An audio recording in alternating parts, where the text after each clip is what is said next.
Assalamualaikum warahmatullahi wabarakatuh. Terima kasih kerana masih lagi setia bersama program Kondenser di bawah naungan Content.my, dan hari ini kita akan belajar mengenai editing.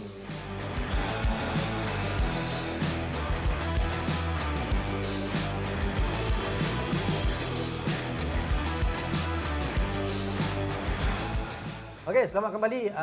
Seperti mana yang kita janjikan untuk episod kali ini dan 3 episod yang akan datang, special series kita buat untuk editing, dan kita akan berbincang mengenai teknik-teknik editing. Apakah itu editing?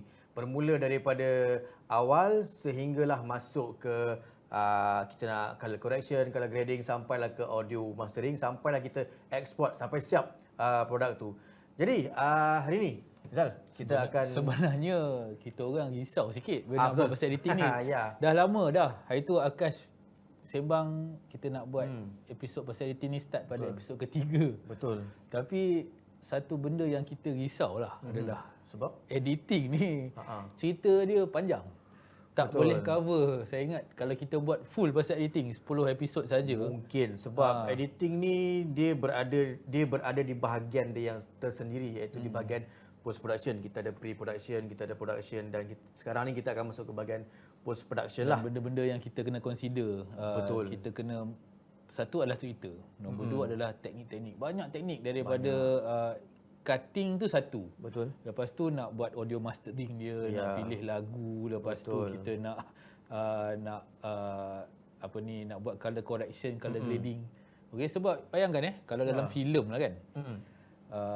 Shooting tu ada berpuluh kamera, berpuluh scene, bertahun-tahun scene, dan editor itulah kerja dia adalah untuk himpunkan Nak semua sambungkan dan benda sambungkan tu. semua. Jadi kerjanya banyak sebenarnya. Tapi tak apa, kita mulakan dengan 4 episod yang akan datang ni semua akan berbincang pasal editing. Betul. Dan kita buat fokus kepada apa yang kita buat di impression, iaitu video corporate. Video corporate dan Yang video content ni lah. jadi kalau anda nak berbincang pasal filem, kalau anda minat, bagi tahu kami dalam komen.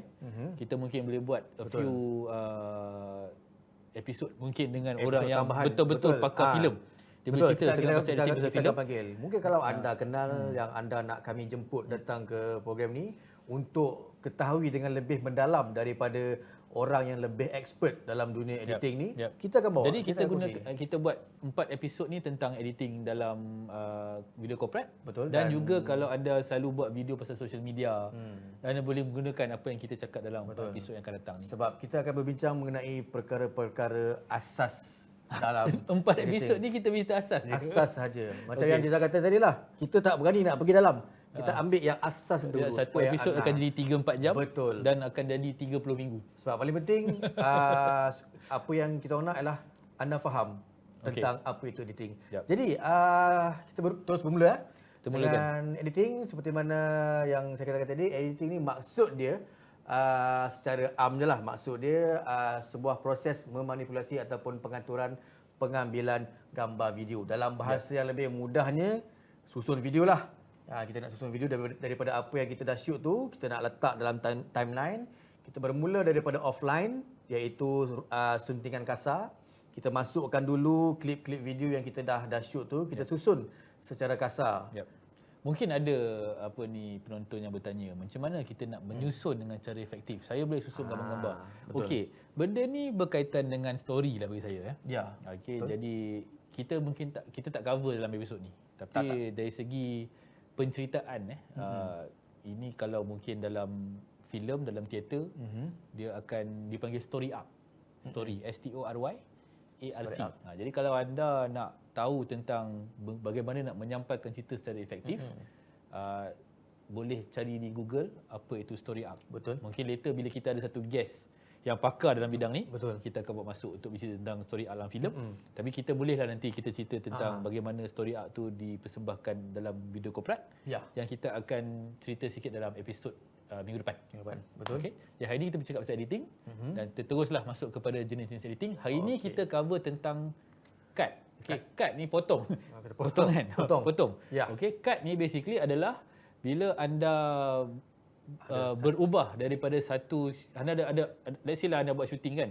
Kita shooting di satu lokasi, ada 10 scene. 10 scene ni maksudnya Okey, let's say anda buat video tentang masakan. Betul. Jadi scene pertama adalah potong bawang, potong sayur, potong daging. Betul. Okey, scene kedua nak masak. Jadi semua ni, setiap scene ni potong Dia ada kentang, shot-shot potong dia. kentang ada satu shot. Satu shot. Okey, masuk dalam air Betul, panas ada satu satu shot. shot. Jadi sambungan antara scene-scene ni dipanggil cut. Okey. Betul. Ya. Sebab dia panggil cut kalau sejarah lah. Ni saya rasa lah So, kalau kita tengok sejarah filem-filem dulu, cutting ni adalah menggunakan filem. Sekarang ni digital. Kita digital. cuma dah shoot, kita copy file tu masuk dalam kita punya editor dan kita cut. Dulu kalau bila orang shooting dia ada roll filem. Sama macam filem Kodak tu. Tapi untuk video ya. kan. Untuk video, Jadi betul. dia akan potong scene tu dan dia akan sambung. Sebab tu dia panggil cut because saya cut kat situ. Ya, Jadi betul. how to cut is from one scene to next scene. Okey, tapi sebelum kita cerita pasal cut, mungkin kita terlupa nak cerita sikit pasal bagaimana nak buat editing. Kita akan buat lepas ni kita cerita pasal ada cutting tutorial. dulu. Okey. Betul. Kita Alright. akan buat. Okey. Ya guys, kita cerita pasal yang asas-asas pertamanya, cutting. Asas-asas cutting, dia asas untuk cut ni dia sebenarnya ada banyak. Sebab macam filem dia ada cut dia, macam contoh dalam senarai yang saya tunjukkan ni, kita Letak ada 5 saja. Kita ada straight cut, kita ada J cut, kita ada L cut, ada dissolve, crossfade, fade to black. Ini antara sebahagian daripada jenis-jenis cutting yang kita keluarkan. Sebenarnya ada banyak lagi. Ada yang cut jenis montage, ada yang emotion cut, jump cut, emotion cut lah, apa away. semua kan. Sangat banyak. Tapi kebanyakan cut-cut itu di-apply dalam drama ataupun filem lah. Tapi untuk cut yang kita keluarkan ni, yang kita tunjukkan ni, kebanyakannya adalah asas-asas cutting yang digunakan. Boleh guna dalam video social media anda. Dalam sosial media, dalam video korporat. Yang simple lah, yang anda sendiri boleh buat sebenarnya. Dia tak perlukan teknik yang terlalu rumit untuk anda buat cut-cut ni. Okey, kita nak terus ke tutorial lah sambil tunjuklah. Tak payah sambil buang kita masa. cakap cut ni apa, saya akan tunjukkan macam ni jenis-jenis dia. Yap. Dia akan berpindah ke Berpindah dulu ke sini. sebelah. Okey. Okey, sekarang ini kita nak bermula dengan straight cut lah. Jadi apa yang kita nak demonstrate, kita gunakan footage apa ni Akash? Okey, footage ni yang kita gunakan, kita ada buat satu event dekat Menara Afin TRX tempoh hari waktu final Argentina lawan dengan kita dapat satu event. Betul. Kita berada di Menara Afin untuk buat satu. Masa tu kita di Impression kita buat satu booth green screen macam yang anda nampak belakang kita, tapi ni adalah portable booth dan kita buat scene di mana kalau anda nak berada dalam satu filem drama, bukan filem drama pula, dalam suasana main bola. betul. Jadi kita punya penonton akan tendang bola di hadapan green screen dan kita masukkan dia punya footage tu dalam satu scene. Tapi hari ini kita tak tunjuk scene bola tu. Betul. Pasal nanti klien kita marah pula kita tunjuk video video dia kat orang. Tapi apa kita buat, kita ada kita punya behind the scene, BTS. Betul. Bukan BTS Korea lah. Bukan. BTS dalam industri kita bermaksud behind the scene. Behind the scene. Okey, di sebelah tabir apa yang berlaku. Jadi kita ada footage. Jadi kita nak mendemonstrasikan cutting-cutting ni menggunakan footage-footage yang kita baru dapat daripada kita punya. Okey, jadi Jadi kita tunjuk full screen dekat kita punya editing sekarang software. kita akan buat yang straight cut dulu lah, which is straight cut ni maksud kata cut yang paling asas lah. Maksud kata daripada satu scene terus lompat ke satu scene. Contohnya, okey, saya ambil satu scene kat sini. Ini Afiq tengah terangkan dekat kita punya klien. Dan kita out, tarik masuk dalam timeline. Okey, yang dikatakan straight cut tu, kita ambil satu lagi klip. Contoh. So saya in dekat sini.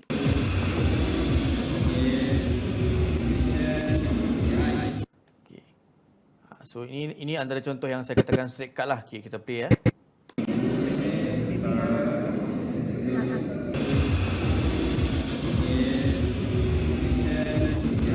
Yang dikatakan sebagai straight cut lah, kita akan terus cut mungkin masuk ke Akash scene. kita boleh tunjuk dalam full screen mode macam mana rupa, sebab mungkin Full screen mode, kecil sangat, kita besarkan sikit.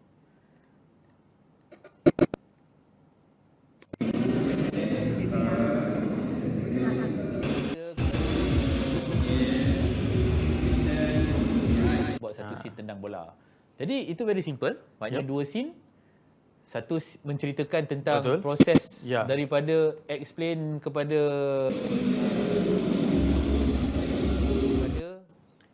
aksi di mana pengunjung booth tu tendang bola. Betul. Okey.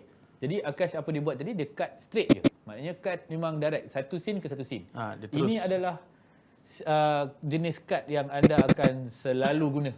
Ini yang paling asas lah.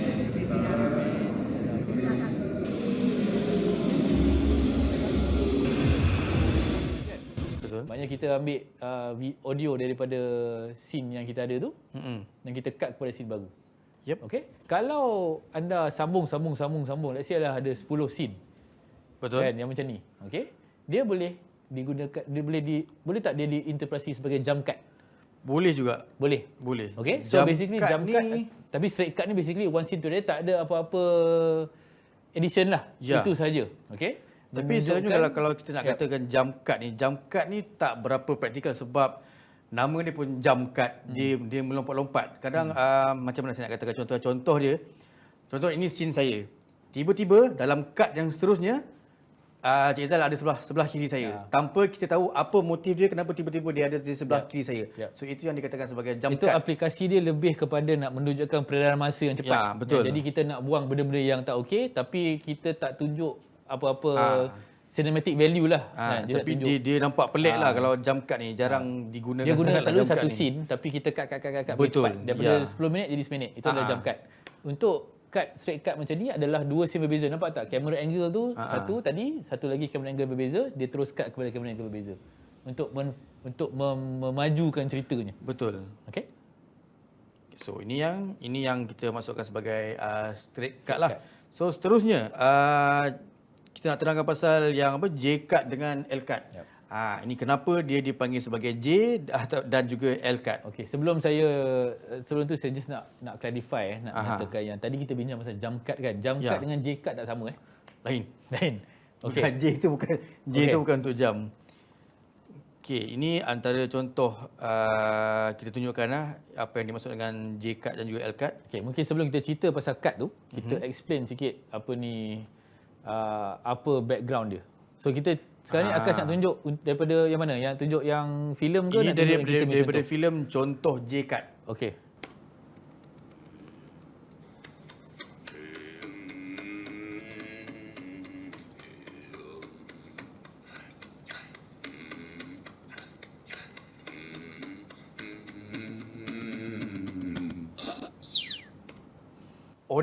Permulaan audio yang dekat siapa nama pelakon yang awal tu? Leonardo DiCaprio tu. Dia tak bersuara, tapi suara yang anda dengar tu adalah suara daripada si Matthew yang nama pelakon tu. So jadi itu yang dimasukkan dengan J cut, di mana audio yang next scene dulu, yang dialog orang lain tu masuk dulu. Dia berada di bawah dialog Scene yang sebelumnya. Macam mana saya nak terangkan benda ni? So kalau ada scene A, scene B tu ada sound. Dia masuk bawah audio scene A. scene B tu start awal di masa scene A ada. Kita tunjuk demo terus daripada apa yang kita buat yang contoh kita nak bagi ni. Okey? Jadi apa yang Akash akan tunjuk ini adalah satu interview lah yang saya buat di bawah impressions dulu. Interview ni tak masuk konten Dok Mai lagi Belum. Tapi interview ni dibuat masa tu saya buat satu video interview dengan pakar training. Okey. Sempena satu training program satu event yang dipanggil IUPT. IUPT ni adalah satu persatuan trainer lah. Pelatih, jurulatih. Okey. Jadi kita tunjuk opening scene di mana saya interview dengan orang IUPT ni. Okey. Dan kita akan buat satu opening scene di mana kita tunjuk event tu. Dan kita akan terangkan juga kenapa dia dipanggil sebagai J dan juga L. Dia ada sebab kenapa dia panggil J cut dan L cut. J cut dia adalah di mana anda akan dengar suara saya tapi anda tak nampak saya bercakap sebab kita letak satu scene, opening scene sebelum saya mula bersuara. Kita tunjuk di sini. Okey, ini yang first, yang L cut Okey. L cut ke J cut? Kita buat J dulu. Saya fahamkan, kita buat J dulu. Bagaimana dia dapat nama L cut? Sebab kalau ada nampak dekat dia punya bentuk dekat sini, dia L. Okey. Tak apa. Jangan cepat sangat. Kita cerita J cut dulu. J cut dulu Kalau J cut, ini anda akan nampak scene opening macam ni. Why I'm speaking English instead of DM for this particular episode is because we are talking about an international conference. An international conference on the... Jadi bila anda tengok sini, nampak tak? Anda nampak scene orang tengah cakap tu. Tapi suara saya yang keluar. Is because we are talking about an international conference. Tengah bercakap. Itulah J-card. Kalau anda tengok darjah di bawah tu akan tunjuk scene dalam anda punya Premiere Pro tu. Okey, nampak tak? Scene saya pendek, audio saya panjang. Jadi bentuknya dalam bentuk J. J. Ni kalau Okey. nampak ni. J. Alright. So itu adalah J-card di mana satu teknik anda boleh gunakan Betul. sebelum audience anda nampak anda contohnya, anda dah lead in, dia orang dah ready dah untuk scene yang Betul. seterusnya. Dia selalu teknik J-card dengan L-card ni digunakan dalam scene bila ada dua orang yang tengah bercakap lah. Kebanyakan teknik ini digunakan dalam scene-scene macam ni, J dengan L-card. Okey. So tadi J-card, sekarang L-card. Yang ketiga adalah L-card. L-card ni sebenarnya terbalik daripada Dia terbalik je. J-card di mana saya bercakap, Okay, dia bentuk We're L. back at the impression studio today. Today the setup is a bit of a set design instead of the green screen that we did last time. Suara kemudian. And Okey. Jadi teknik L-card ni kalau dari segi penceritaan anda tengok, anda nampak saya yang intro something. Betul. Lepas tu untuk menjelaskan apa yang saya cakap, kita letak satu footage atas suara saya. Ya. Kalau tengok dalam kita punya timeline tu, bentuk kad tu adalah bentuk L. Sebab saya berada di belah kiri sekarang ni dan audio saya lajak ke depan. scene seterusnya. Dia bentuknya L. Jadi itu antara aplikasi J-card dan L-card yang anda boleh cuba kalau kata anda nak buat konten short film, short video. So anda boleh apply teknik ni sebab teknik ni sangat sesuai untuk teknik yang macam saya katakan tadi, untuk bila ada dua orang yang tengah berdialog. So anda boleh bermain. Anda boleh guna straight cut daripada orang ni berdialog terus masuk potong kepada orang ni berdialog, ataupun anda boleh gunakan teknik J dan L cut ni. So dia akan nampak lebih kreatif dan dia akan mempelbagaikan lagi anda punya cara penceritaan anda melalui editing. Okey. Jadi yang seterusnya antara cutting asas yang kita ada hari ini, cross dissolve. So dia ada cross dissolve ataupun dipanggil sebagai cross fade, dan satu lagi fade to black ataupun fade to white lah. So penggunaan fade yang pertamanya yang fade to black. Okay, fade to black ni kebanyakan digunakan di permulaan cerita di mana daripada gelap slowly dia masuk ke dalam visual tu. Contoh macam ni. So daripada gelap, kalau anda nampak,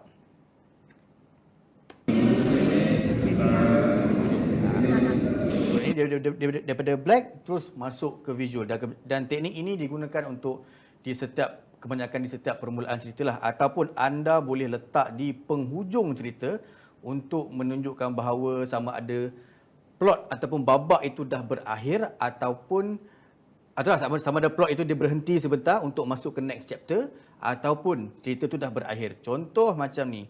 Saya cuma klik apply default transition which is cross dissolve. So bila kita play, so habis, tamat. Okay. So itu menunjukkan penamat dia punya cerita dia lah. Dia sama yang belakang tu sama ada kita panggil dia sebagai cross dissolve ataupun kita boleh panggil dia sebagai fade to black lah. Kalau kata fade to white, dia basically orang kata fade lah kalau layman dia kan. fade tu daripada visual tu dia fade, dia tak ke hitam, dia ke putih.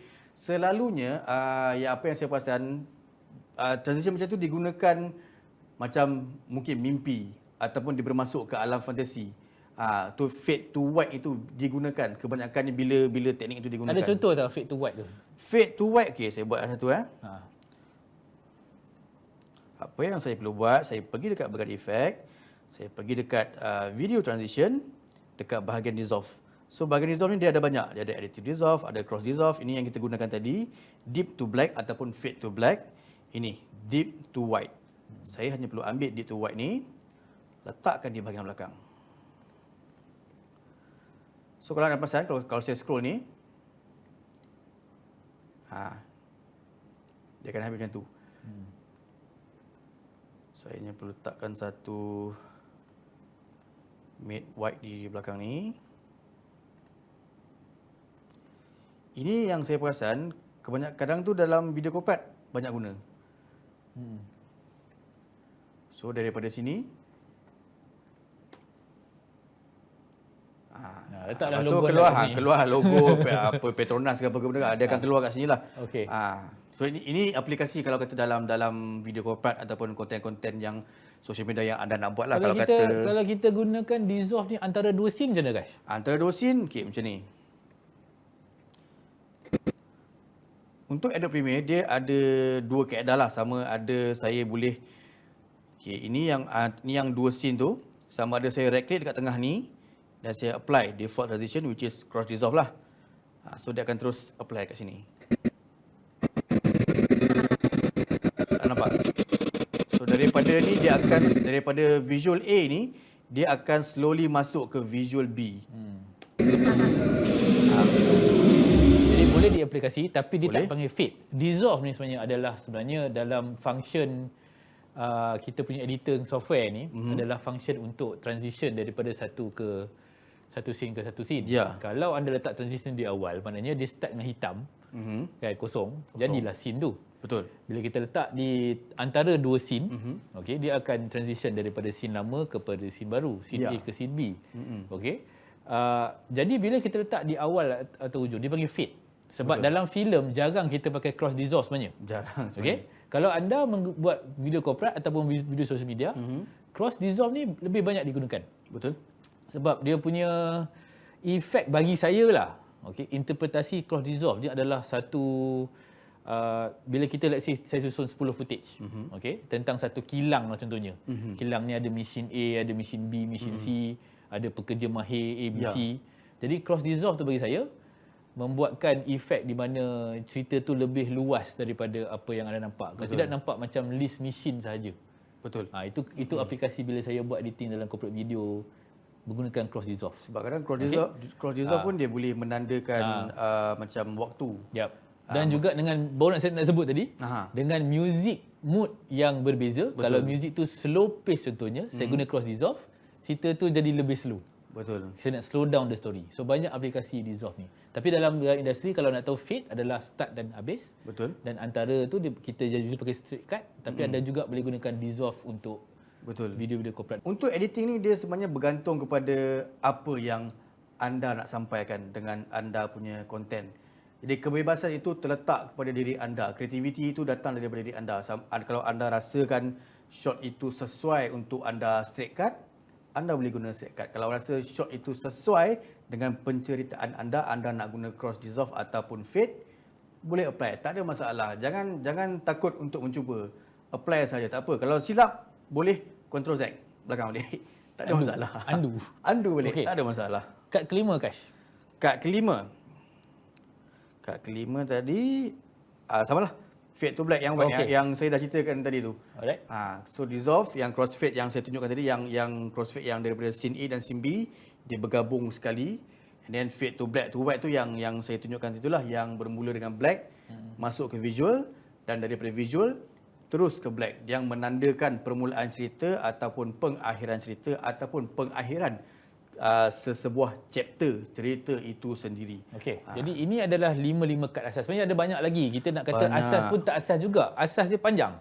Okey, tapi ini 5 kad asas yang anda boleh gunakan untuk nak mula memahami bagaimana editing dan kad ni boleh impact kepada cara anda membuat video. Betul. Okey. Jadi sebelum kita habis, saya ingat kita sembang sikitlah pasal pemilihan software ni. Kalau kita tengok software yang kita guna ni, kami tak mau cerita sangat pasal software ni. Betul. Kita lebih tunjukkan software yang kita pakai. Tapi kita tak naklah kata software ni adalah something yang anda kena invest. Betul. Okey. Terus terang kami cakap, software yang kami guna ni memang kena bayar. Kita kena bayar bulan-bulan. Betul. Bergantung kepada berapa orang yang pakai. Jadi di sini kita ada banyak lesen. Betul. Jadi kita sebab ada ramai editor, jadi kena ada banyak lesen. Dia ada kelebihan dia lah sebab bila jadi kalau anda adalah seorang individu, okey. Bergantung kepada anda, okey. Kalau anda tengok dalam komputer anda sama ada Windows ataupun Mac. Okey. Ada je software yang free. Kalau Windows dah dibagi kan. Dibagi. Kalau di Windows dia panggil dulu tak silap saya Movie Maker. Movie Maker. Kalau dalam Apple dia panggil iMovie. Ya, betul. Okey. Ini adalah software paling basic lah. Okey. Dan software yang kita guna adalah apa kita panggil Adobe Premiere Pro. Ada juga banyak Final Cut lah apa semua kan. Okey.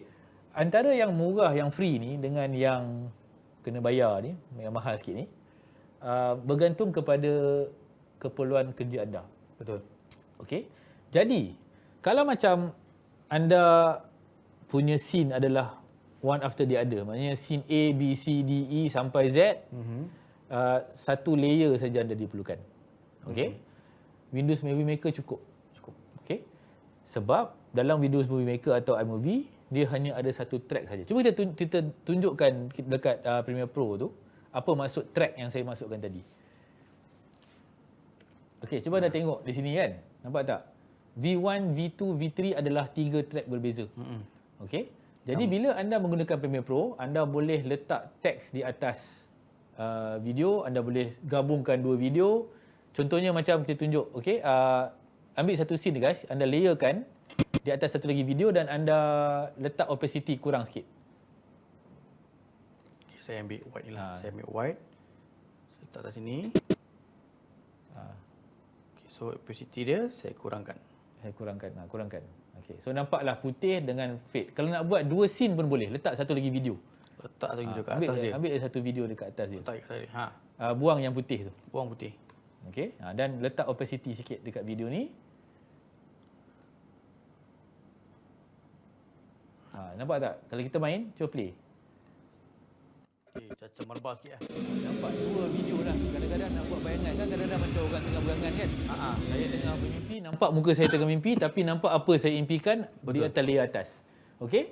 Ini adalah software yang ada multi layer. Tapi kalau anda buat benda Movie Maker, anda tak boleh buat benda ni. Sebab track hanya ada satu sahaja. Ya, Movie Maker dia bagi kita punya track satu adalah video dan kita boleh letak image atas tu. Ya. Jadi kalau keperluan anda hanyalah nak buat single video track, Betul. dan satu caption track, maknanya teks saja, jangan invest software mahal-mahal. Sebab banyak software yang free yang anda boleh buat. Betul. Anda boleh Google internet. Semalam Ishraf, intern kita, ada beritahu. Saya pun first time dengar. Apa nama dia? CapCut. Apa dia? CapCut. CapCut. Betul Ishraf, CapCut kan nama dia kan? Betul, dia kata betul. Nama CapCut. Even dalam Saya pun tak tengok lagi sebenarnya. Dalam aplikasi TikTok pun boleh juga editing. Tapi Betul. dia sangat-sangat basic dan dia ada satu dua layer. Ya. Dia limit dia punya layer je lah. Kalau anda tengok normal drama, kebanyakan drama, filem, kan drama, adalah single layer je pun. Betul. Mana ada banyak-banyak layer. Betul. Video corporate, yes, kita memang banyak kena buat layer. multiple layer. Kadang-kadang saya pernah buat satu projek sampai 10 layer.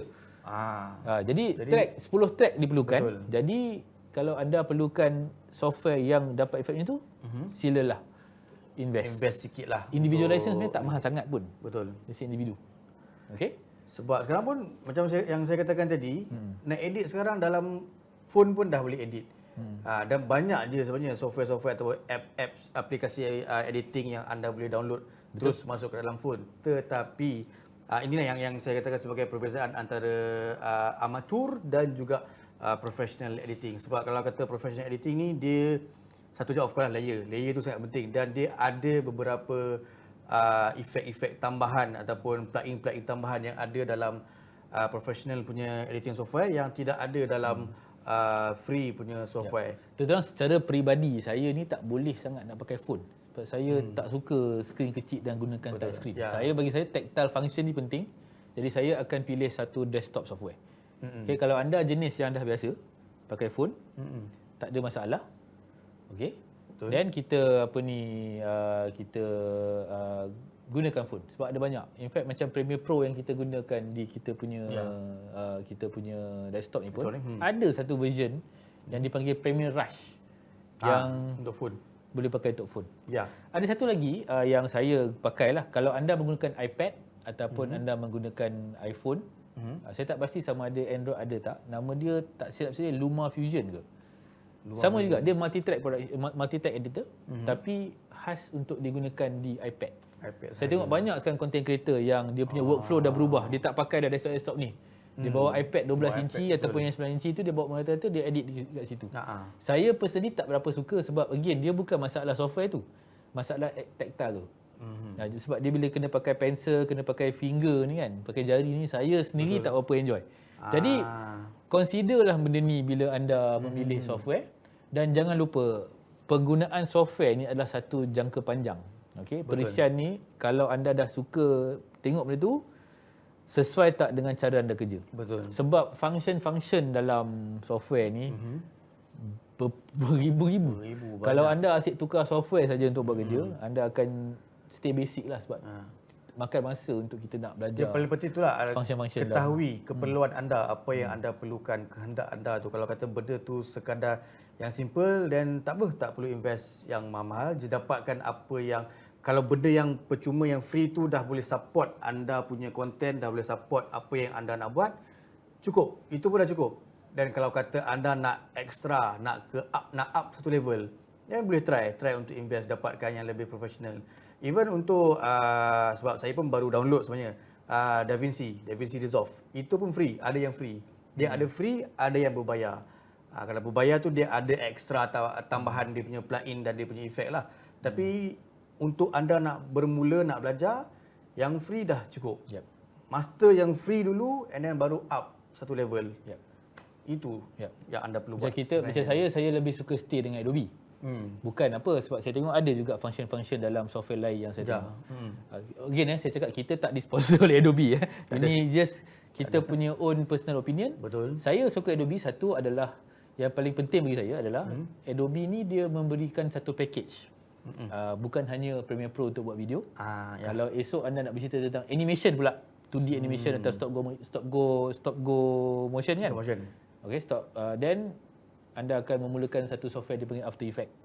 Betul. Kerana edit audio, kadang-kadang kita punya audio ada problem, kita ada satu software yang dipanggil Adobe Audition. Dan banyak lagi lah, AI, Photoshop, dan semua ni dipackagekan dalam satu creative suite yang murah. Bagi saya affordable lah. Affordable, betul. Okay? Sebab dan kalau tidak saya kena beli software ni RM100 atau RM1000. Jadi kos saya jadi mahal. Jadi sebab workflow Adobe tu membantu saya dalam sebab saya pakai banyak software. Okay? Sebab dia membantu dan dia package dan dia sangat integratable. Jadi itu adalah software pilihan saya. Tapi macam DaVinci, Final Cut, ada benda-benda dalam tu yang susah nak buat pakai Premiere Pro. Jadi itu yang kita consider bila kita ni. And saya dah gunakan Adobe ni selama lebih daripada 10 tahun dah. Nak tukar malas sebab kita dah biasa dengan cara dia kan. Cara file naming dia punya 2-3 software menggunakan timeline dan method dia sama. Betul. Senang. Jadi itulah dia untuk hari ini. Seperti mana yang saya katakan tadi, paling penting ketahui apa kehendak anda, apa keperluan anda. Bermula daripada asas, slow up satu level sehinggalah anda betul-betul boleh master. Tak kisah kalau anda hanya bergantung kepada satu software saja, tak apa, tak ada masalah. Just belajar sampai anda boleh master. Dan kalau anda rasa macam okey, saya dah boleh software ni, nak upgrade, jalan, silakan, tak ada masalah. Alright, semua itu bergantung kepada diri anda sendiri. Kerana benda yang macam yang saya katakan tadi, benda kreatif ni adalah benda yang subjektif. Sebenarnya terletak kepada diri anda sendiri untuk tentukan sama ada benda tu cantik ataupun tidak. Jangan lupa kalau ada soalan, betul, kalau ada soalan, di ruang komen, tinggalkan di ruang komen kami di Facebook content.my, di Condenser punya ni. And then jangan lupa seperti biasa sila singgah laman web content.my. Dan juga untuk ketahui lebih lanjut tentang studio yang kami gunakan ni, boleh juga singgah di impressiondcc.com.my. Dan jangan lupa untuk share, like dan subscribe kita punya YouTube, kita punya dan kongsi Twitter, dengan kawan-kawan, kongsi dengan videographer. Kami juga ingin tahu apa yang idea yang anda ada. Kami nak tahu juga apa yang berlaku di luar. Nak datang ke Condenser pun boleh. Kita boleh bagi anda satu space untuk anda membincangkan teknik anda. Nak jual anda punya servis pun, sila datang ke sini. Anda rasa anda nak datang sini, anda nak bercakap, tak ada masalah. Silakan. Kami menjemput anda untuk datang. Just tinggalkan nama, kita akan contact. Alright? Jadi kita berjumpa lagi episod yang akan datang, insyaAllah. Jangan lupa follow, like dan subscribe. Jumpa lagi minggu depan. Assalamualaikum.